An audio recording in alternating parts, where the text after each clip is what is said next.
ፊልሙ የሚጀምረው በአንድ ሆስፒታል ውስጥ ነው። እዛም አንዲት ሴት ልጅ ትወልዳለች። አባቷ ሃሪ ሴት ልጅ መወለዱን በሚያውቅበት ጊዜ ሃሪ በጣም ይናደዳል። ይባስ ብሎ ደግሞ በሆስፒታሉ ስለሚጠብቀው የልጅቷ ወጪም ሲረዳ ይበልጥ ይናደዳል። ምክንያቱም እሱ በጣም ንፉግ ሰው ነው። ሃሪና ባለቤቱ ዚኒያ ሴት ልጃቸው ዋጋ እንደሌላቸው አሮጌ ዕቃ አድርገው በመቁጠር ከመኪናቸው የኋላ ዕቃ ማስቀመጫ ውስጥ ይጥሏታል። እነዚህ ሁለቱ በጣም አስተማማኝ ያልሆኑ ከመሆናቸው የተነሳ መላው ሰፈር የነሱን መጥፎ ስራና ድርጊት ያውቃል። ያቺ ሕፃን ልጅ በመኪና ውስጥ እየተንከራተተች ቤት ትደርሳለች። ነገር ግን ሃሪና ዚኒያ እሷን መኪና ውስጥ ይረሳታል። ልጃቸው ልዩ የሆነ ከተፈጥሮ በላይ የሆነ ኃይል ይዛ መወለዷን ጨርሶ አያውቁም ነበር። ስሟን ማቲልዳ ብለው ይጠሯታል። እናም ከሁሉም የሚገርመው ነገር ማቲልዳ በጥቂት ቀናት ውስጥ ብቻ የራሷን ስም መጻፍ ትለምዳለች። ሃሪና ዚኒያ ሁልጊዜ ማቲልዳን ችላ ይሏታል። እናም የእሷን ተገቢ አስተዳደግና እንክብካቤም አያደርጉላትም። ማቲልዳ ገና የ2 ዓመት ልጅ ስትሆን ብቻ ከእድሜዋ በላይ የሆኑ ነገሮችን በራሷ ትማራለች። በዚህም አነስተኛ እድሜዋ የራሷን እንክብካቤ በራሷ ታደርጋለች። በየቀኑ ጠዋት ወንድሟ ማይክል ወደ ትምህርት ቤት ይሄዳል። ሃሪ ሰዎችን ለማጭበርበር የእሱን መኪናዎች ለመሸጥ ወደ ውጭ ይወጣል። ዚኒያ ደግሞ ከጓደኞቿ ጋር ቁማር ለመጫወት ትሄዳለች። ማቲልዳ በቤት ውስጥ ብቻዋን ትቀራለች። ነገር ግን ማቲልዳ ይህንን እድል በመጠቀም የምትወደውን ቁርስ በራሷ ታዘጋጃለች። እሷ የ4 ዓመት ልጅ በሚሆንባት ጊዜ በቤት ውስጥ ያሉትን መጽሐፎች በሙሉ አንብባ ጨርሳ ነበር። ምንም እንኳን እስካሁን ድረስ ትምህርት ቤት ባትገባም አንድ ቀን ማቲልዳ ወደ አባቷ ትሄድና መጽሐፍ እንዲሰጣት ተጠይቋለች። ነገር ግን ሃሪ በግልጽ እምቢ ይላታል። እናም ቤት ውስጥ ቴሌቪዥን እያለ መጽሐፍ ምን ያደርግልሻል ይላታል። ልክ በዛው ቅጽበት ማቲልዳ ከቤተሰቦቿ ሙሉ በሙሉ የተለየች መሆኗን ትረዳለች። እናም አንድ ነገር የምትፈልግ ከሆነ ያንን ነገር በራሷ ማሳካት እንዳለባት ትገነዘባለች። በማግስቱ ጠዋት ሁሉም ሰው ከቤት በወጣ ጊዜ ማቲልዳ ከስልክ ማውጫው የህዝብ ቤተ መጻሕፍቱን አድራሻ ታወጣለች። እናም በሆነ መንገድ በራሷ ቤተ መጻሕፍቱ ዘንድ ትደርሳለች። እዛም ከቤተ መጻሕፍቱ ሰራተኛ ከወይዘሮ ፊሊፕስ ጋር ትገናኛለች። ወይዘሮ ፊሊፕስ ለሷ የህፃናት መጽሐፍትን ልትሰጣት ፈልጋ ነበር። ነገር ግን ማቲልዳ ምን ማንበብ እንደምትፈልግ ጠንቅቃ እንደምታውቅ ትነግራታለች። እናቷ ቁማር ለመጫወት በምትሄድበት ጊዜ ሁሉ ማቲልዳ በየቀኑ ከቤት እየወጣች ወደ ቤተ መጻሕፍት ትሄድና ብዙ መጽሐፍትን ታነብ ነበር። ወይዘሮ ፊሊፕስ ማቲልዳ በእንደዚህ አይነት አነስተኛ እድሜዋ መጽሐፍትን በጣም በፍጥነት ጨርሳ እያነበበች መሆኗን አስተዋለች። በዚህም ምክንያት መጽሐፍትን ወደ ቤት ይዛ መሄድ እንድትችልና በየቀኑ ወደ ቤተ መጻሕፍት መምጣት እንዳይኖርባት ለማቲልዳ የቤተ መጻሕፍቱን መታወቂያ ካርድ ሰጠቻት። ማቲልዳ በደስታ ካርዱን ተቀበለችና በጣም ብዙ መጽሐፍትን ወደ ቤት በመውሰድ ማንበብ ጀመረች። በተመሳሳይ ሁኔታ ብዙ ዓመታት አለፉና ማቲልዳ የ6 ዓመት ተኩል ልጅ ሆነች። ነገር ግን ወላጆቿ እሷ በየቀኑ መጽሐፍት እንደምታነብ አሁንም ድረስ አያውቁም ነበር። ማቲልዳ የእሷ እኩዮች ያሉትን ሕፃናት ከወላጆቻቸው ጋር ሲጫወቱ ስትመለከት ታዝን ነበር። ነገር ግን መጽሐፍት የእሷ እውነተኛ ዓለምና ደስታዋ ነበሩ። አንድ ቀን ሃሪ ወደ ክፍሏ መጣና እነዚህ ሁሉ መጽሐፍትን በማየቱ በነገሩ ተገረመ። እሱ የ4 ዓመት ሕፃን ልጅ እንዴት እንደዚህ ሁሉ መጽሐፍት ልታነብ ትችላለች አለ። በዛን ጊዜ ማቲልዳ እሷ የ4 ዓመት ልጅ ሳይሆን የ6 ዓመት ተኩል መሆኗንና አሁን ላይ በትምህርት ቤት ውስጥ መሆን እንዳለባት ነገረችው። ሃሪ መጽሐፉን ቆምቶ ወረወረው እና የእሷን እድሜ ለማረጋገጥ ወደ ዚኒያ ዘንድ ይዟት ሄደ።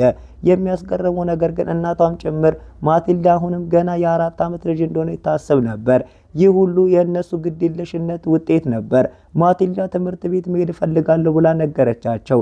ነገር ግን ሃሪ በግልጽ ከለከላት። ማቲልዳ በጣም አዘነች። ወንድሟ ማይክል የማርሽማሎው ከረሜላዎችን ይወረውርባት ነበር። ማቲልዳ ግን ብቻዋን ተቀምጣ ታለቅስ ነበር። ልቧ ልክ በመጽሐፍት ውስጥ እንደምታነበው አይነት ጓደኞች እንዲኖራት ይመኝ ነበር። ልክ በዚህ ቅጽበት ማቲልዳ አዲስ የሆነ ከተፈጥሮ በላይ የሆነ የራሷን ኃይል ልታገኝ ተቃርባ ነበር። አንድ ቀን ሃሪ መኪናዎቹን በሙሉ ሽጦ በመጨረሱ በጣም ደስተኛ ሆኖ ወደ ቤት መጣ። እሱ ለልጁ ለማይክል የዛሬውን አጠቃላይ ትርፍ አስላ አለው። የእያንዳንዱ መኪና መግዣና መሸጫ ዋጋ ነገረው። ዛሬ ሃሪ ብዙ መኪናዎችን አጭበርብሮ ነበር። ማይክል በትክክል መጻፍ እንኳን አልቻለም ነበር። በዛን ጊዜ ማቲልዳ ወዲያውኑ በአእምሮ ውስጥ ስሌቱን በመስራት አጠቃላይ የገንዘብ ትርፉን ተናገረችው። ሁሉም ሰው በነገሩ ተገረመ። ሲያጣሩም የማቲልዳ መልስ ፍጹም ትክክል መሆኑ ታወቀ። ሃሪ እሷ ያታለለችው መሰለው። በዚህ ምክንያት በእኔ ላይ ብልጥነትን ለመስራት ከሞከርሽ እቀጣሻለሁ በማለት ማቲልዳን አስፈራራት። በዛን ጊዜ ማቲልዳ ቅጣት ምን ማለት እንደሆነ ትረዳለች። እናም አሁን ላይ ለአባቷ ቅጣት ለመስጠት ትወስናለች። ማቲልዳ በማግስቱ ጠዋት ሃሪና ዚኒያ ከእንቅልፋቸው ከመነሳታቸው በፊት ወደ ክፍላቸው ትገባለች። እናም የሃሪን የፀጉር ዘይት ቅባት ጠርሙሱን ባዶ አድርጋ በሱ ምትክ የዚኒያን የፀጉር ማቅለሚያ የቢጫ ከለር ዳይ ትጨምርበታለች። ጠርሙሱንም በነበረበት ቦታ መልስ አስቀምጣ በስውር ከክፍሉ ትወጣለች። ሃሪ እንደተለመደው ተነስቶ ዘይቱን ፀጉሩ ላይ ቀባዋል።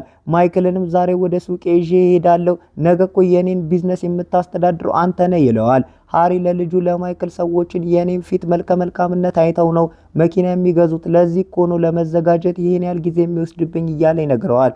ነገር ግን ከባኞ ቤት ሲወጣ ፀጉሩ ወደ ቢጫ ቀለም ተቀይሮ ነበር። ማቲልዳ ሳቋን ለመግታት በጣም ተቸገረች። ማይክልና ዚኒያ ግን የሱን ፀጉር አይተው በነገሩ ተደነቁ። ሃሪ መጮ ጀመረ። እናም ፀጉሩን በቆብ ለመሸፈን ሞከረ። በዛን ዕለት ሃሪ ማቲልዳንም ጭምር የሱን የመኪና መሸጫ ሱቅ ለማሳየት ይዟት ይሄዳል። የሲኤዲ መርማሪዎችን በሃሪ ላይ ክትትል ያደርጉ ነበር። ምክንያቱም ሃሪ የተሰረቁ መኪናዎችን፣ ክፍሎችን፣ ስፔር ፓርት ጭምር ይሸጥ ነበር። ሱቅ ደርሶ ሃሪ በደስታ እየተናገረ የተቀደዱና የተሰባበሩ የመለዋወጫ እቃዎችን ልክ እንደ አዲስና ኦሪጂናል እቃ አድርጎ በመግለጽ በውድ ዋጋ እንደሚሸጥ ይናገራል። የተሰባበሩ ክፍሎችን በማጣበቂያ ግሉ ያጣብቃቸዋል። ምክንያቱም የአሰራር ርካሽ ወጪ ነውና። ማቲልዳ ይህ እኮ በደንበኞች ላይ የሚፈጸም ማጭበርበር ነው ትለዋለች። ነገር ግን ሃሪ ሲመልስ ታማኝ ሰው መቼም ቢሆን ሀብታም ሊሆን አይችልም ይላታል። እሱ መኪናውን ጥቂት ጊዜ ብቻ የተነዳ እንዲመስልና የሞተሩ ጤንነት ጥሩ ሆኖ እንዲታይ ለማድረግ የመኪናውን የኪሎ ሜትር መቁጠሪያ ወደ ኋላ ይመልሰዋል። እንዴት ማጭበርበር እንዳለበት ሁሉንም ነገር ለልጁ ያስተምረዋል። ነገር ግን ማቲልዳ ይህንን ድርጊት ጨርሶ አልወደደችውም። በዛን ጊዜ ሃሪ ደንቆሮ እያለ ይሰድባታል። እኔ ካንቺ ይልቅ በጣም ብልህ ነኝ ይላታል። ይህንን ሰምታ ማቲልዳ አዘነች። በመቀጠል ማቲልዳ ሃሪን የመበቀል ውሳኔ ላይ ትደርሳለች። እናም የሃሪን ቆብ ኮፍያ በጣም በጠንካራ ማጣበቂያ ታጣብቀዋለች። በዛኑ ቅጽበት ዚኒያ ትመጣለች። ዛሬ በቁማር ጥሩ ገንዘብ አሸንፋ ስለነበር ሁላቸውንም ለምሳ ይዛቸው ትሄዳለች። በምግብ ቤቱ ሬስቶራንት ውስጥ ዚኒያ ሃሪን ቆብን አውልቀው ትለዋለች። ነገር ግን ሃሪ ሊያወልቅ አልቻለም። ዚኒያ ቆቡ በኃይል ስትስበው ሃሪ በህመም መጮህ ይጀምራል። የምግብ ቤቱ ሰዎች ሁላቸው ወደ እነሱ መመልከት ይጀምራሉ። ማቲልዳ ይህንን ሁሉ አይታ በውስጧ በጣም ደስ አላት። ሁኔታው በጣም እየተበላሸ ይሄዳል። ዚኒያ ተንሸራታ በመውደቅ የሌሎችን ሰዎች ጠረጴዛ ጭምር ትገለባብጣለች። በሁሉም ሰው ፊትም ይዋረዳሉ። ወደ ቤት ከተመለሱ በኋላ ዚኒያ በከፍተኛ ችግር የሃሪን ቆብ በመቀስ ቆርጣ ታወጣዋለች። ነገር ግን የተወሰኑ ክፍሎች አሁንም ከሃሪ ራስ ፀጉር ጋር ተጣብቆ ቀርተው ነበር። ማታ ላይ ሁሉም ሰው ቴሌቪዥን ይመለከት ነበር። ሃሪ ማይክልንና ማቲልዳን መብራቱን አጥፉ ይላቸዋል። ማይክል ወዲያውኑ መብራቱን ያጠፋል። ማቲልዳ ግን መጽሐፍ እያነበበች ስለነበር መብራቱን አታጠፋም። ሃሪ በቁጣ መብራቱን ያጠፋል። መጽሐፉንም ቀምቶ ይበጣጥሰዋል። በግድም ቴሌቪዥን እንድታይ ያስገድዳታል። ማቲልዳ በጣም በጥልቅ ታዝናለች። በከፍተኛ ቁጣም ቴሌቪዥኑን ትኩር ብላ ትመለከተዋለች። በድንገት ቴሌቪዥኑ ፈንድቶ ሙሉ በሙሉ ይሰባበራል። ሁሉም ሰው በነገሩ ይደነግጣል። ይህ እንዴት ሊሆን እንደቻለ ማንም ሊረዳው አልቻለም። እንደ እውነቱ ከሆነ ማቲልዳ በውስጧ ባለው የተሰወረ ኃይል ቴሌቪዥኑን ሰብራው ነበር። ከጥቂት ጊዜ በኋላ ትረንችፑል የተባለች አዲስ የትምህርት ቤት ርዕሰ መምህር ወደ ሃሪ መኪና መሸጫ ሱቅ ትመጣለች። እሷ የእሷ ትምህርት ቤት በዲሲፕሊን የታወቀ መሆኑንና በትምህርት ቤቱ ውስጥ ምንም አይነት ስርዓት የለሽ ልጅ ቢኖር እንደማይችል ለሃሪ ትነግረዋለች። ሃሪ ወዲያውኑ ልጄ ማቲልዳ ያንቺን ትምህርት ቤት ተፈልገዋለች ይላታል። በመቀጠልም እሷን ትረንችፑል በቅናሽ መኪና የመሸጥ ስምምነት ያደርጋል። ዋናው ቅድመ ሁኔታ ግን ማቲልዳን በትምህርት ቤት ውስጥ ማስገባት ብቻ ነበር። ትረንችፑል በስምምነቱ ትስማማለች፣ እንዲሁም መኪናውን ትገዛለች። ሃሪ ማቲልዳ ወደ ትምህርት ቤቱ እንደምትሄድ በሚነግራት ጊዜ ማቲልዳ በጣም ደስ ይላታል። በደስታና በስሜት ጦጣ አባቷን እቅፍ ታደርገዋለች። ነገር ግን ማቲልዳ እንዴት ያለ አደገኛ ትምህርት ቤት ውስጥ ልትገባ እንደሆነ ጨርሶ አታውቅም ነበር። በማግስቱ ሃሪ ማቲልዳን ትምህርት ቤት ለማድረስ ይዟት ይሄዳል። ነገር ግን ማቲልዳ ትምህርት ቤቱን በተመለከተች ጊዜ በከባድ ሁኔታ ትደነግጣለች። ምክንያቱም የትምህርት ቤቱ አካባቢ እሷ አስባው እንደነበረ ፍጹም አልነበረም። ይሁንና ትምህርት ቤት ከመቅረት እዚህ መምጣቱ ይሻላል ብላ በልቧ ታስባለች። ልክ በዛን ጊዜ ትምህርት ቤቱ ርዕሰ መምህር ከፊት ለፊታቸው ትመጣለች። እሷን ባዩአትም ጊዜ በመላው ትምህርት ቤት ውስጥ ጸጥታ ይሰፍናል። ሕፃናቱ ሁሉ እሷን ሲመለከቷት ይፈራሉ። በእጇ ላይ ሁልጊዜም አንድ ዱላ ይዛለች። ማቲልዳም ትፈራለች። እናም ወደ ኋላ ሄዳ ትደበቃለች።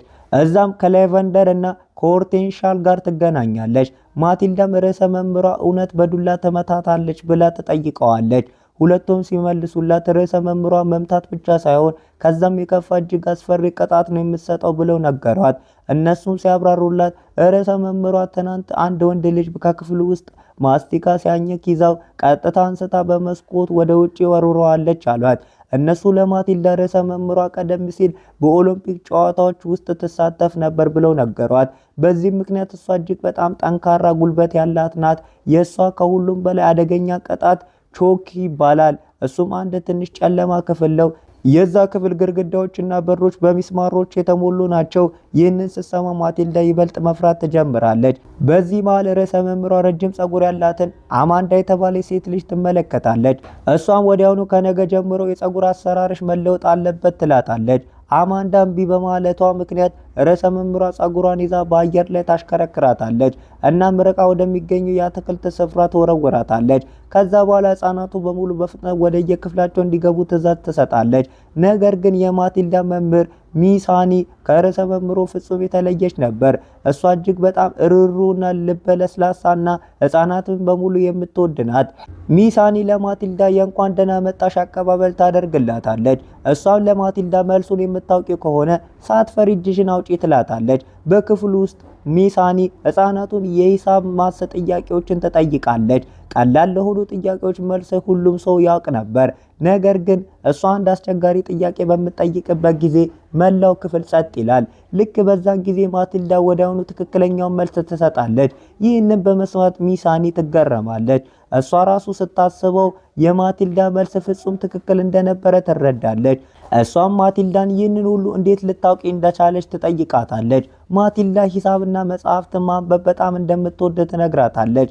ሚሳኒ በማቲልዳ ብልሃትነት እጅግ በጣም ትደመማለች። እሷ ወዲያው ወደ ርዕሰ መምህሯ ቢሮ ትሄድና ማቲልዳ በጣም ብልህ ልጅ በመሆኗ በትልቅ ክፍል ውስጥ መሆን እንዳለባት ትነግራታለች። ነገር ግን ርዕሰ መምህሯ ንግግሯን በተሳሳተ መንገድ ትረዳዋለች። እሷ ሚሳኒ ከማቲልዳ ራሷን ማላቀቅ የፈለገች ይመስላታል። በዚህ ምክንያት ማቲልዳ መያዝ ካልቻልሽ እኔ እሷን ቾኪ ጨለማ ክፍል ውስጥ ቆልፍባታለሁ ትላታለች። ይህንን ብላ ርዕሰ መምህሯ ከክፍሉ ታስወጣታለች። ከትምህርት ቤት በኋላ ማቲልዳ ወደ ቤት ትመለሳለች። እሷ በጣም ተደስታ ነበር። ለእናቷም ስለ ትምህርት ቤቱ ትነግራታለች። ነገር ግን እናቷ በስልክ ከጓደኞቿ ጋር በማውራት ተጠምዳ ስለነበር ማቲልዳን ችላ ትላታለች። በዚህ ምክንያት ማቲልዳ ታዝናለች። ማታ ላይ ሁሉም ሰው ቴሌቪዥን እየተመለከተ በነበረበት ጊዜ በድንገት በሩ ይንኳኳል። ሃሪ በሩን ሲከፍተው ከውጪ ሚሳኒ ቆማ ነበር። ሃሪ ማቲልዳ በትምህርት ቤት ውስጥ እንዳጠፋች ጥፋት እንደሰራች ይመስለዋል። በዚህ ምክንያት ማቲልዳ ላይ መጮ ይጀምራል። እናም ወደ ክፍሉ እንድትሄድም ይነግራታል። በመቀጠልም ሃሪ ቴሌቪዥን ማየት ስለፈለገ በሩን ሊዘጋው ይሞክራል።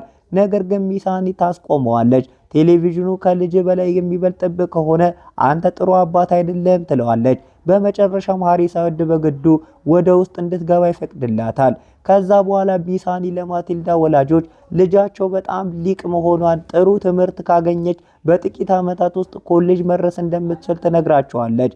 ነገር ግን የማቲልዳ ወላጆች ስለ ትምህርት ቤት ዋጋ ጨርሶ የሚያውቁት ነገር አልነበረም። ዚኒያ ሚሳኒን ትሰድባታለች። በህይወት ውስጥ ውበትና ስታይል ይበልጥ አስፈላጊ እንደሆኑ ትነግራታለች። ሃሪ ደግሞ ከኮሌጅ የሚመረቁ ሰዎች የማይረባ ስራ እንደሚያገኙ ይናገራል።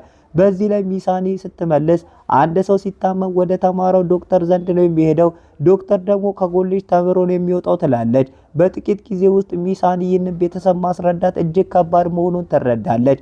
ምክንያቱም እነሱ ምንም ነገር መረዳት አይፈልጉም ነበር። ከመሄዷ በፊት ለማቲልዳ አንድ መጽሐፍ ትታላት ትሄዳለች። ማቲልዳ ሚሳኒ ተደብቃ ተመለከታት ነበር። ከዛ በኋላ ማቲልዳ ትምህርት ቤቷንም ሆነ መምህሯ ሚስን ሃኒን ሁለቱንም በጣም መውደድ ትጀምራለች። በማግስቱ ርዕሰ መምህሩ በከፍተኛ ቁጣ ውስጥ ነበረች። እሷ ህፃናቱን በሙሉ በአዳራሹ ውስጥ ተሰበስባቸዋለች። ምክንያቱም ብሩስ የተባለ ወንድ ልጅ ልትቀጣው አስባ ነበር። እንደ እውነቱ ከሆነ ብሩስ የርዕሰ መምህሯን የቾኮሌት ኬክ በልቶባት ነበር። የብሩስ ቅጣት ደግሞ ጠቅላላውን ኬክ ሙሉ በሙሉ መብላን ነበር። ህፃናቱ ሁሉ ይፈሩ ነበር። በኬክ ውስጥ አንዳች መጥፎ ነገር ያለ ይመስላቸው ነበር። ብሩስ ኬኩን ለመብላት እምቢ ይላል። ነገር ግን ርዕሰ መምህሯ በቁጣና በኃይል ኬኩን እንዲበላ ትዕዛዝ ተሰጠዋለች። በዚህ ምክንያት ብሩስ ሳይወድ በግዱ ኬኩን መብላት ይጀምራል። ነገር ግን ኬኩ በጣም ጣፋጭ ከመሆኑ የተነሳ ብሩስ በጥቂት ጊዜ ውስጥ ጠቅላላውን ኬክ ይውጠዋል። ምንም አይነት አደጋም አልደረሰበትም። በዛን ጊዜ ርዕሰ መምህሯን ሌላ እጅግ በጣም ትልቅ ኬክ ታስመጣለች። እሱንም ጭምር ጨርሶ እንዲበላ ትዕዛዝ ትሰጠዋለች። ይህንን በማየቱ ብሩስ ይደነግጣል። ምክንያቱም እሱ ቀደም ሲል አስቀድሞ ብዙ በልቶ ነበርና፣ ነገር ግን ከዚህ ውጪ ሌላ ምንም ምርጫ አልነበረውም። እሱ ቀስ በቀስ ኬኩን መብላቱን ይቀጥላል። ነገር ግን ከልክ በላይ በመብላቱ ምክንያት ይደክመዋል። እንዲሁም ራሱን ሊስት ይጀምራል። ልክ በዛን ጊዜ ማቲልዳ ከጠቅላላ ክፍል ጋር በመሆን እሱም ማበረታታትና ወኔ መስጠት ትጀምራለች። ብሩስ በሙሉ ጉልበቱ ይነሳል። እናም ኬኩን መብላት ይጀምራል። ብሩስ በሆነ መንገድ ያንን ኬክ በልቶ ይጨርሰዋል። ህፃናት ሁሉ በደስታ መጮ ይጀምራሉ። ርዕሰ መምህሩ በቁጣ ታብዳለች።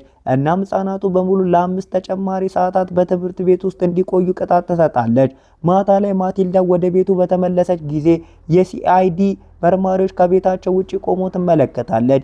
እሷም ለወላጆቿ ስለ ሲአይዲ መርማሪዎቹ ትነግራቸዋለች። ነገር ግን እንደተለመደው የእሷን ንግግር በቁም ነገር አይመለከቱም ነበር። ከጥቂት ቀናት በኋላ በትምህርት ቤት ጉብኝት ወቅት ላቬንደር አንድ እንሽላሊት ታገኛለች። እሷም ለራሷ ትይዛታለች። በማግስቱ ርዕሰ መምህሯ ወደ ትምህርት ቤት ስትመጣ መኪናዋ ተበላሽታ ነበር። ምክንያቱም የማቲልዳ አባት የተበላሸች መኪና ነበር የሸጠላት። በዚህ ምክንያት ርዕሰ መምህሯ በቁጣ ማቲልዳን ቾኪ ጨለማ ክፍል ውስጥ ትቆልፍባታለች። በዚህ መሃል ሚሳኒ የአማንዳን ጸጉር ታስተካክልላት ነበር። ምክንያቱም ርዕሰ መምህሯ ዛሬ ወደ ክፍል ልትመጣ ነበርና። ልክ በዛን ጊዜ ላቬንደር በስውር እንሽላሊቷን የርዕሰ መምህሯ ውሃ በሚቀዳበት ጆግ ውስጥ ትጨምርበታለች። ከጥቂት ጊዜ በኋላ ርዕሰ መምህሯ ወደ ክፍል ትገባለች። ከሁሉ በላይ ምርጥ ትምህርት ቤት፣ አንድም ህፃናት የሌለበት ትምህርት ቤት ነው ብላ ታስረዳቸዋለች። ሚሳኒ ማቲልዳ ቾክ ጨለማ ክፍል ውስጥ መሆኗን ስታቅ ወዲያውኑ ከክፍሉ ታስወጣታለች። እንዲሁም ወደ ክፍል ይዛት ትመጣለች። ልክ በዛን ጊዜ ርዕሰ መምህሯ ውሃ መጠጣት ትጀምራለች። እንሽላሊቷ ወደ ብርጭቆ ውስጥ ትገባለች። መላው ክፍል በከፍተኛ ድምፅ ይስቃል። ርዕሰ መምህሯ መጀመሪያ ላይ ሁሉም ሰው ለምን እንደሚስቅ ሊገባት አልቻለም ነበር። ነገር ግን አይኗን ወደ እንሽላሊቷ ላይ በወደቀ ጊዜ ፍርሃት አድሮባት ትጮኻለች። ምክንያቱም እሷ እንሽላሊቶችን እጅግ በጣም ትፈራ ነበርና። ይህንን ሁሉ ያደረገችው ማቲልዳ ይመስላታል። ማቲልዳ በዚህ ውስጥ የእሷ ምንም አይነት እጅ እንደሌለበት በተደጋጋሚ ትነግራታለች። ነገር ግን ርዕሰ መምህሯ ንግግሯን አታምንም። እኔ ትልቅ ነኝ፣ አንቺ ደግሞ ትንሽ ነሽ፣ ስለዚህ አሁንም ቢሆን እቀጣሻለሁ ትላታለች። ልክ በዛ ቅጽበት ማቲልዳ በቁጣ ብርጭቆን ትኩር ብላ ትመለከተዋለች። በድንገት ብርጭቆ በራሱ ጊዜ መንቀሳቀስ ይጀምራል። እንዲሁም ብርጭቆ ይወድቃል። እንሽላሊቷን በቀጥታ በርዕሰ መምህሯ ላይ ሄዳ ትወድቃለች። ርዕሰ መምህሯ በከፍተኛ ፍርሃት ትጮኻለች። ህፃናቱም ሁሉ እሷን አይተው በከፍተኛ ድምፅ ይስቃሉ። በሆነ መንገድ ርዕሰ መምህሯ እንሽላሊቷን አንስታ ተወረውራታለች። እየጮኸችም ይህ ሁሉ የሆነው በማቲልዳ ምክንያት ነው ትላለች። ርዕሰ መምህሯ እየወጣች ሳለ ህፃናቱ በሙሉ ታስፈራራቸዋለች። አሁን በእያንዳንዱ ቅጽበት በእነሱ ላይ ክትትል እንደምታደርግና ማንኛውም መጥፎ ድርጊት የሚፈጸም ሰው ጠንካራ ቅጣት እንደሚጠብቀው ትናገራለች። ልክ በዛን ጊዜ ማቲልዳ በውስጧ አንድ እንግዳና ልዩ የሆነ ኃይል እንዳለ ትረዳለች። ከክፍሉ ውጪ ማቲልዳ ለሚሳኒ ስለ ኃይሏ ትነግራታለች። እሷ ብርጭቆውን የጣለችው እሷ መሆኗን ትናግራታለች።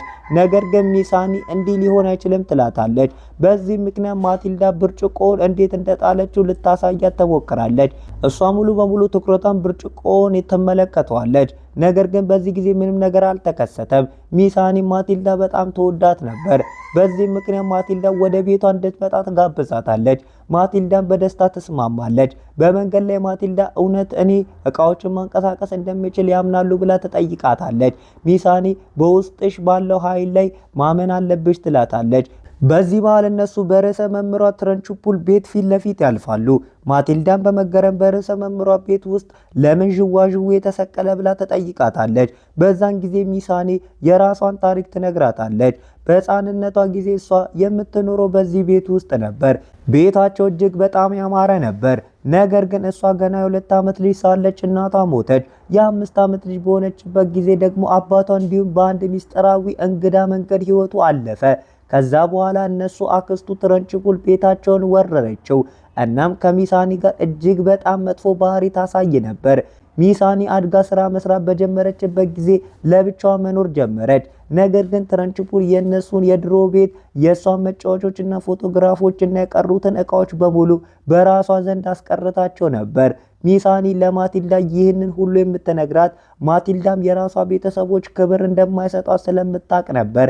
ሚሳኒ አንድ ቀን ሁሉም ነገር ይለወጣል ትላታለች። ይህንን ንግግር በመስማት ማቲልዳ ተስፋ ታገኛለች። ሁለቱም ወደ ሚሳኒ ቤት ይደርሳሉ። ሚሳኒ ህፃናትን በጣም እንደምትወድ ትነግራታለች። ለዚህም ነው የማስተማር ሙያ የመረጠችው። እሷ ትምህርት በህይወት ውስጥ ከሁሉ በላይ አስፈላጊ ከሆኑ ነገሮች አንዱ እንደሆነ ትነግራለች። ማቲልዳ እርሷን በጣም ጀግና ናት ትላታለች። ምክንያቱም እሷ ትላልቅ ሰዎች ምንም ነገር የማይፈሩ ይመስላት ነበር። በዚህ ላይ ሚሳኒ ፈገግ ብላ ትልልቅ ሰዎችም ልክ እንደ ትናንሽ ህፃናት ይፈራሉ ትላለች። በድጋሚ በትረንችፑል ቤት አቅራቢያ በሚያልፉበት ጊዜ ትረንችፑል የእርሷን የስፖርት ማዘውተሪያ እቃዎችን መኪናዎች ውስጥ ስታስቀምጥ ይመለከታሉ።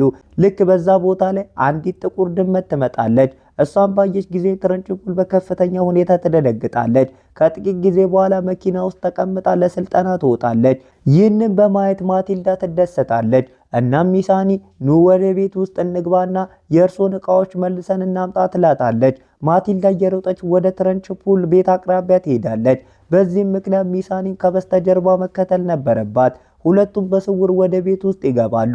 ሚሳኒ የድሮ ቤቷን በመመልከት በስሜት ትነካለች። እሷ የአባቷን የቸኮሌት ሳጥን ትመለከተዋለች። አባቷም ከዚሁ ሳጥን ውስጥ ቸኮሌትን ያበላት እንደነበረ ታስታውሳለች። ነገር ግን ከአባቷ ሞት በኋላ ትረንችፑል መቼም ቢሆን ቸኮሌት እንዳትበላ አልፈቀደችላትም ነበር። ከዛም ሁለቱ ወደ ላይኛው ክፍል ይወጣሉ። ሚሳኒ የድሮ ክፍሏን ትመለከታለች። እዛም የሚሳኒ አባት ፎቶግራፍን ያገኛሉ። ማቲልዳ ትረንችፑል ጠቅላላውን ቤት ለመውረስና ለመቆጣጠር ስትል የሚሳኒን አባት ሳትገለው እንዳልቀረ ትጠራጠራለች። ነገር ግን በሌላ በኩል የትረንችፑል መኪና በመንገድ ላይ ትበላሻለች። እሷም መኪናው ወደ ቤት መልሳ መንዳት ትጀምራለች። ማቲልዳና ሚሳኒ አሁንም ቤት ውስጥ በነበሩበት ጊዜ በድንገት ከታችኛው ክፍል የትረንችፑል ድምጽ ይሰማቸውና የተበላሸ መኪና ስለሸጠላት ለማቲልዳ አባት በስልክ ተሰድበው ነበር። ልክ በዚህን ጊዜ የትረንችፑል አይን ከነበረበት ቦታ ተንቀሳቅሶ በነበረበት የቸኮሌት ሳጥን ላይ ያርፋል። ወደ ቤት ውስጥም አንድ ሰው መግባቱ ወዲያውኑ ትረዳለች። ሚሳኒንና ማቲልዳን በከፍተኛ ሁኔታ ይደነግጣሉ። ሚሳኒ ወዲያውኑ ማቲልዳን በወጥ ቤቱ በር በኩል ውጪ ትላታለች። ማቲልዳ ወደ ወጥ ቤቱ ትሮጣለች። ነገር ግን ትረንችፑል ከማቲልዳ በስተጀርባ ትከተላታለች። ሚሳኒ ትረንችፑልን ትመለከታታለች። ትረንችፑል ወደ ማቲልዳ እየቀረበች ነበር። በዚህ ምክንያት ሚሳኒ ትረንችፑል ማቲልዳን ትታ ወደ ድምፁ እንድትመጣ ስትል ሆን ብላ ድምፅ ታሰማታለች። ነገር ግን በዛኑ ጊዜ በማወቅም ይሁን ባለማወቅ ማቲልዳን በወጥ ቤቱ ውስጥ ድምፅ ታሰማለች። ትረንችፑል ወዲያውኑ ትቆማለች እና ወደ ወጥ ቤቱ አቅጣጫ መራመድ ትጀምራለች። ማቲልዳ ከቤት የሚያስወጣውን በር ለመክፈት ትሞክራለች። ነገር ግን በሩ ተቆልፎ ነበር። ትረንችፑል ወደ ወጥ ቤቱ ትገባለች። ነገር ግን ማንም አይታይም። አንድ ሰው ከጠረጴዛው ስር የተደበቀ ይመስላታል። ማቲልዳን ልትይዛት በጥቂት ሰከንዶች ብቻ ቀርቷት ነበር። ነገር ግን ማቲልዳ በብልሃት ከጠረጴዛው የላይኛው ክፍል ጋር ተጣብቃ ሕይወቷን ታድናለች። ትረንችፑል ከጠረጴዛው ስር ስትመለከት ግን ማንም አልነበረም። ልክ በዛው ቅጽበት ሚሳኒ ወደ ታች ትወርዳለች። ትረንችፑል አንድ ሰው ወደ ውጪ የሮጠ እንዲመስላት ስትል በሩን ከፍታ ትዘጋዋለች። ትረንችፑል ወዲያውኑ ወደ በሩ አቅጣጫ ትሮጣለች። ሚሳኒ ግን ወደ ላይኛው ክፍል ትመለሳለች። ነገር ግን ትረንችፑልም የሚሳኒን የኮቴ ድምፅ ሰምታ ትከተላቸዋለች። ሚሳኒ ወዲያውኑ ወደ ታችኛው ትወርዳለች። እናም ማቲልዳን ይዛ ወደ ምድር ቤት ውስጥ አቅጣጫ ትሮጣለች። ነገር ግን የምድር ቤቱ በር ተቆልፎ ነበር። ርዕሰ መምህሯን በከፍተኛ ቁጣ ውስጥ ሆና ከበስተጀርባቸው እየመጣች ነበር። ነገር ግን ሁለቱም በመጨረሻ ሰከንድ በምድር ቤቱ መስኮት በኩል ወደ ውጭ ወጥተው ያመልጣሉ። ርዕሰ መምህሯም እብድ ሆና የምድር ቤቱን ቁልፍ ትሰብረዋለች። እናም እሱን መፈለግ ትጀምራለች። በቁጣ ውስጥ ሆናም አንድ ሐውልት ትሰብራለች። ማቲልዳና ሚሳኒ በዛፎች መካከል ይደበቃሉ። ማቲልዳ በቁጣ ሆና እንደ ትረንችፑል አይነት ሴት የህፃናት ርዕሰ መምህር ለመሆን ጨርሶ ብቃት የላትም ትላለች። እሷም እንደገና ተመልሳ የሚሳኒ መጫወቻዎችን በእርግጠኝነት እንደምታመጣላት ቃል ትገባለች። ነገር ግን ሚሳኒ እምቢ ትላታለች። በስህተት እንኳን ቢሆን መቼም ቢሆን ወደ ርዕሰ መምህር ትረንችፑል ቤት እንዳትሄጂ፣ እሷ በህይወት እያለች ትቀብርሻለች ትላታለች። ማቲልዳ ወደ ቤት በተመለሰች ጊዜ እናቷ ከፖሊስ መኮንኖች ጋር አብራ ተቀምጣ ትመለከታታለች። ዚኒያ እነሱ ጫማ የሚሸጡ መስሏት ነበር። በዚህ መሃል ሃሪ ወደ ቤት ይመጣል። መኮንኖቹን ባየ ጊዜ በቁጣ ከቤት ያስወጣቸዋል። እኔ በራሴ ቤት ውስጥ ምንም አይነት ነፃነት የለኝም ይላል። ማቲልዳ እነሱ በትክክል የፖሊስ መኮንኖች እንደሆኑ ተነግራቸዋለች። ነገር ግን ሃሪ በሷ ላይ ይጮሃል። የራስሽን ስራ ብቻ እወቂ፣ በነገር ውስጥ ሁሉ አትግቢ ይላታል። ማቲልዳ በጣም ትናደዳለች። እሷ በሩን ትኩር ብላ መመልከት ትጀምራለች። በሩም ትንሽ ፈቀቅ ማለቱን መንቀሳቀሱን ታስተውላለች። ልክ በዚህን ጊዜ ሃሪ በቁጣ ወደ ማቲልዳ አቅጣጫ መምጣት ይጀምራል። በዛን ጊዜ ማቲልዳ ቁጣና ትኩረት ሁለቱም አብሮ ይጨምራሉ። በድንገት በሩ በራሱ ጊዜ ተዘግቶ ይቆለፋል። አሁን ማቲልዳ በውስጧ ልዩ ኃይል እንዳላት 100% እርግጠኛ ትሆናለች። ስለዚህ ማቲልዳ የሚያስፈልጋትን ልምምድ ብቻ ነበር። እሷን በጣም በሚቆጧት ጊዜ እና በአንድ ነገር ላይ ሙሉ ትኩረት ስታደርግ ያንን ዕቃ ማንቀሳቀስ ትችላለች። ከዛ በኋላ ማቲልዳ የራሷን ኃይል መለማመድ ትጀምራለች። ቁጣም እንዲመጣላት ልዩ ኃይሏን ማንቃት እንደምትችል ስትል ቤተሰቦቿንና ርዕሰ መምህሯን በሷ ላይ የሚጮህባትን እነዛን ጊዜያት ታስታውሳለች። ቀስ በቀስም ማንኪያ ወተትና የቤቱን ሌሎች ዕቃዎች በሙሉ በአእምሯ መቆጣጠር ትለምዳለች። ማቲልዳ የቤት ዕቃዎችን በአየር ላይ በማብረር ትለማመዳለች። እሷም በጣም ደስተኛ ነበረች፣ ምክንያቱም አሁን የሷ ኃይል ከበፊቱ ይበልጥ ጠንካራ እየሆነ መጥቶ ነበር። አንድ ቀን ማቲልዳ እየተለማመደች ሳለ አይኗ ወደ ጋራዥ ውስጥ በሚገቡበት በሁለቱ የሲአይዲ መኮንኖች ላይ ያርፋል። እነሱ የፍተሻ ማዘዣ እንኳን አልነበራቸው። በስውርም የሐሰት የመኪና ዕቃዎችን፣ ፎቶግራፎችና ቪዲዮዎችን ያነሱ ነበር። ማቲልዳ በዝምታ የራሷን ኃይል በመጠቀም መኮንኖቹ ሊፈትሹት የፈለጉትን ሳጥን ታንቀሳቅሰዋለች። ከዛም በእነሱ ፊት ትቀርብና ያለ ፍተሻ ማዘዣ መፈለግ ህገወጥ ነው ትላቸዋለች። መኮንኖቹም አባትሽ ወደ ወህኒ ማረሚያ ቤት ይሄዳል፣ አንቺ ደግሞ ወደ ህፃናት ማሳደጊያ ትገቢያለሽ ብለው ያስፈራሯታል። ማቲልዳ በንግግር ምንም ነገር እንደማይሆን ስትረዳ የእነሱን መኪና በአይኗ ማንቀሳቀስ ጀምራለች። መኮንኖቹ በድንጋጤ ወደ መኪናው አቅጣጫ ይሮጣሉ። ማቲልዳም በዚህ ሁከትና ግርግር በመጠቀም በአባቷ ባህሪ ላይ ምንም አይነት ማስረጃ እንዳይኖራቸው ስትል የእነሱን ካሴት ትሰርቅባቸዋለች። ማታ ላይ ማቲልዳ አንድ አስፈላጊ ውሳኔ ትወስዳለች። እሷ ዛሬ የሚሳኒ መጫወቻ በእርግጠኝነት ለመመለስ ትወስናለች። በዚህ ምክንያት ቦርሳዋን ታነሳለች እና ወደ ትረንች ፑል ቤት ትደርሳለች። ከውጭ ብርቱ ንፋስ እየነፈሰ ነበር። ማቲልዳ በስውር ወደ ቤቱ ትቀርባለች። ትረንች ፑልም ቀስቶችን እየሳለች እንደሆነ ትመለከታለች። በዚህ አጋጣሚ በመጠቀም ማቲልዳ በስውር ወደ ላይኛው ወደ ሚስ ሃኒ የድሮ ክፍል መስኮት ትደርሳለች። በመቀጠልም የራሷን ኃይል ትጠቀምና የሚሳኒ መጫወቻዎች በአየር ላይ ማንቀሳቀስና ወደ ራሷ ታመጣዋለች። መጫወቻዎቹን ባገኘች ጊዜ ወደ ታች መውረድ ትጀምራለች። ነገር ግን በድንገት የእሷ የፀጉር ሪባን ዛፍ ላይ ይያያዛል።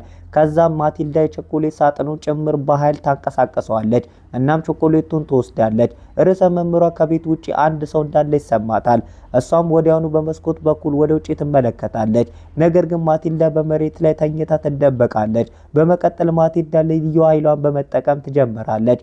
እሷ የሰዓቱን እጆች ወደ ኋላና ወደፊት ታደርጋለች። የርዕሰ መምህሯ ወንበር ወደ ኋላ ፈቀቅ ታደርገዋለች። ርዕሰ መምህሯን በከፍተኛ ሁኔታ ግራ ትጋባለች እና ምን እየሆነ እንዳለ ሊገባት አልቻለም። ዛሬ ማቲልዳ ህፃናቱን ሁሉ በቀል ልትበቀል ነበር። ለዚህም ነው የኤሌክትሪክ ሽቦዎችን የምትቆራርጠው። የቤቱ መብራቶችንም ደጋግሞ ማብራትና ማጥፋት ይጀምራሉ።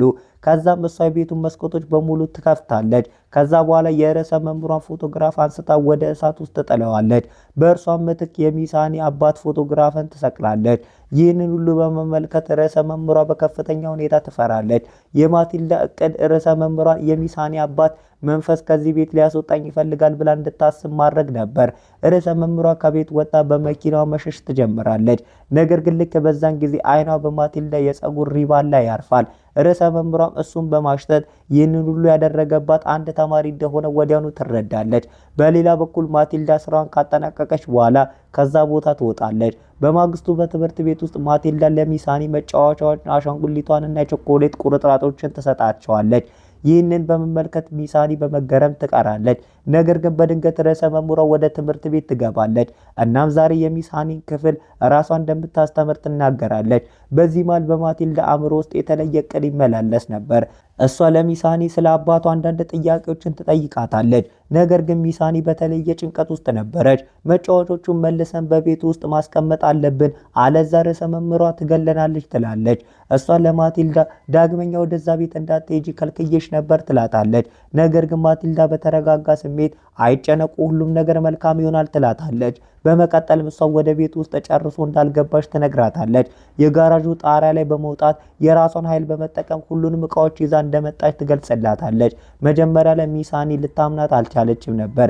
በዛን ጊዜ ማቲልዳ ወዲያውኑ በክፍል ውስጥ ያሉትን እቃዎች ታንቀሳቅሳቸዋለች። ሚስ ሃኒን በመገረም ትቀራለች። በመጨረሻ ማቲልዳ በእውነት ከተፈጥሮ ውጪ የሆነ ኃይል እንዳላት ታምናለች። ከጥቂት ጊዜ በኋላ ርዕሰ መምህሯ ወደ ክፍሉ ትገባለች። እሷ በከፍተኛ ቁጣ ውስጥ ነበረች። ተማሪዎቹን በሙሉ በእሷ ፊት ላይ እንደቆሙ ትዕዛዝ ትሰጣቸዋለች። በመቀጠልም ትላንት ማታ አንድ ሰው ወደ ቤቴ መጥቶ ነበር፣ ነገር ግን ከእናንተ መካከል የአንዱን የሆነ የፀጉር ሪባን አግኝቻለሁ ትላለች። ርዕሰ መምህሯ ይህንን ሁሉ ያደረገችው ማቲልዳ መሆኗን ሙሉ በሙሉ እርግጠኛ ነበረች። እሷ ወዲያውኑ የማቲልዳን አንገት ትይዛታለች። ነገር ግን ልክ በዛው ቅስፈት ማቲልዳ በስውር ቾኩን ትቆጣጠረዋለች እና በጥቁር ሰሌዳው ላይ መጻፍ ትጀምራለች። እሷ በሰሌዳው ላይ ልክ የሚስ ሃኒን አባት ራሱ ለርዕሰ መምህሯ እየጻፈላት አስመስላ ቃላት መጻፍ ትጀምራለች። እሷም የሚስ ሃኒን ቤትና ገንዘብ መልሺ፣ ከዚህም ከተማ ለዘላለም ለቀሽ ውጪ፣ አለዚያ ያንቺን መጨረሻ ልክ እንደኔ ይሆናል ብላ ትጽፋለች። ይህንን በተመለከተች ጊዜ ርዕሰ መምህሯ በከፍተኛ ሁኔታ ትፈራለች። በመቀጠልም ማቲልዳ ቾኩን በአየር ላይ አብረራ በቀጥታ ርዕሰ መምህሯ ላይ ጥቃት ትሰነዝራለች። መላው ክፍል በከፍተኛ ድምፅ መሳቅ ይጀምራል። ርዕሰ መምህሯ በድንጋጤ ራሷን ስታ ትወድቃለች። ሕፃናቱ ወደ እሷ በቀረቡ ጊዜ ራሷን ታውቃለች። እናም አንድን ሕፃን ይዛ በመስኮት ወደ ውጭ ተወረውረዋለች። ነገር ግን ማቲልዳ ወዲያውኑ የራሷን ኃይል ትጠቀምና ያንን ሕፃን በአየር ላይ ታስቆመዋለች። በመቀጠልም ያንን ሕፃን በርዕሰ መምህሯ ላይ እንዲወድቅ ታደርገዋለች። ማቲልዳ ኃይሏን በመጠቀም ርዕሰ መምህሯን በመላው ክፍል ፊት ታዋርዳታለች። ርዕሰ መምህሯም ስትዋረድ በመመልከት ተማሪዎቹ በሙሉ በደስታ ያብዳሉ። እነሱም በርዕሰ መምህሯ ላይ ምግብ መወርወር ይጀምራሉ። ርዕሰ መምህሯ መላው ትምህርት ቤት በእሷ ላይ በመነሳቱ በድንጋጤ ትዋጣለች። ዛሬ ሕፃናቱም ቢሆኑ የሚለቋት አልነበረም። በመጨረሻ ርዕሰ መምህሯ መኪናን ውስጥ ገብታ ከዛ ቦታ ትሸሻለች። ከዛን ቀን በኋላ ዳግመኛ ተመልሳ አትመጣም። በዚህ መልኩ ማቲልዳ የራሷን ኃይል ልክ እንደ ልዕልና ጀግና ሱፐር ሂሮ ተጠቀመችበት። ከዛ በኋላ ሚስ ሃኒ የራሷን ቤት መልሳ ታገኛለች። ማቲልዳም ደጋጋው ወደ ሚስ ሃኒ ቤት መሄድ ትጀምራለች። ነገር ግን አንድ ቀን ዚኒያ በድንገት ማቲልዳን ለመውሰድ ትመጣለች። ምክንያቱም ፖሊስ ሃሪን ይፈልገው ስለነበር ሀገሪቱን ጥለው መሸሽ ነበረባቸው። ማቲልዳም ሚስ ሃኒን ጥላት መሄድ ጨርሶ አልፈለገችም ነበር። ሃሪ ለሷ ሚስ ሃኒ አንቺን የመሰለች ባለጌ ስርዓት የሌላት ልጅ አትፈልግም ይላታል። ነገር ግን ሚስ ሃኒ ወዲያውኑ በመሃል በመግባት እሷ እጅግ በጣም ብልህ አስተዋይ ልጅ ናት፣ እኔም በጣም ወዳታለሁ ትላታለች። በዛን ጊዜ ማቲልዳ በስሜት ተውጣ ሚስ ሃኒን ልጅ አድርገው ያሳድጉኛል፣ የሚደግፍ ወረቀት ይፈርማሉ ብላ ተጠይቃታለች። የሚያስገርመው ነገር ማቲልዳን የሚደግፍ ወረቀቶችን አስቀድማ አዘጋጅታ ነበር። ማቲልዳ ወላጆቿን ወረቀቶቹን እንዲፈርሙ ትጠይቃቸዋለች። ዚኒያም በነገሩ ደስተኛ ነበረች። ማቲልዳ መቼም ቢሆን ተረድታት እንደማታውቃት ትነግራታለች። በመጨረሻም እሷ በወረቀቶቹ ላይ ትፈርማለች። ሃሪ በችኮላት ላይ ስለነበረ እሱም ብዙም ሳያስብ ይፈርማል። እናም ለሚስ ሃኒ የማቲልዳ ምንም አይነት ወጪ እንደማይሸፍን ይነግራታል። በዚህ መልኩ ሁለቱን ለመጀመሪያ ጊዜ ለልጃቸው መልካም ነገር ያደርጋሉ። ከዚህ በኋላ እነሱ ከዛ ቦታ ሄዱ። ከዛን ቀን በኋላ የማቲልዳ ህይወት ሙሉ በሙሉ ይለወጣል። ህይወቷ እጅግ በጣም ያማረ ይሆናል። ህይወት በእውነት አስደሳች ሊሆን እንደሚችል ትረዳለች። ሚስ ሃኒ አዲሷ ርዕሰ መምህር ትሆናለች። ሁለቱም በከፍተኛ ደስታ አብረው መኖር ይጀምራሉ። የዚህ ታሪክ እጅግ በጣም ውብ የሆነው ነጥብ ማቲልዳም ሆነች ሚስ ሃኒ በህይወታቸው ሙሉ ነገር ሲፈልጉ የነበረውን ነገር ማግኘታቸው ነው። እሱም ደስተኛ የሆነ ቤተሰብ ነበር። ፊልሙን በዚህ ይጠናቀቃል። አረ ተው ተው ተው። እኔ እኮ ማለት ነው እኔ ማለት ነው አንዴ ያሳብደኛል የሆነ ነገር በቃ የእናንተ ስራ። አሁን ስንት መሰለን የቀረ ማለት ነው? 90 ሺህ ነው የቀረ ማለት ነው። 90 ሺህ 100 ሺህ ለመግባት ማለት ነው። 100 ሺህ ለእናንተ ቀላለው። እናንተ ካደረጋችሁ ቀላለው ካደረጋችሁ ምን አሰሙም እንዴ? ቀላለው 90 እኔን ላስገባ ካላችሁ አንድ ሰው ራሱ ቢያንስ አንድ ሰው 1000 ራሱ ማስገባት ይችላል። ስለዚህ 90,000 ቀላለሁ። አስገቡኝ አስገቡኝ አስገቡኝ። ወዳችኋለሁ። እሺ ምርጥ ናችሁ እናንተ። ወዳችኋለሁ።